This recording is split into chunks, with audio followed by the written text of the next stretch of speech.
Alright, I need a little help. So this is the one that I bought, and it's pretty similar to the original. As you can see, the only difference is this little notch that this one does not have. But when I put it in here,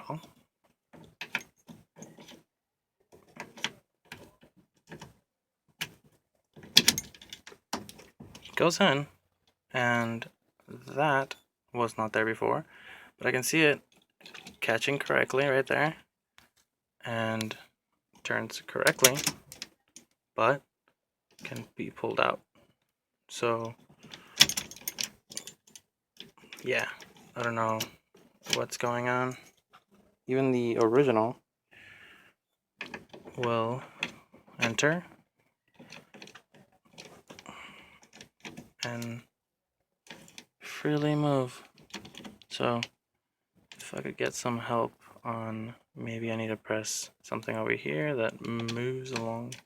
Oh, I didn't even catch. Okay, there we go.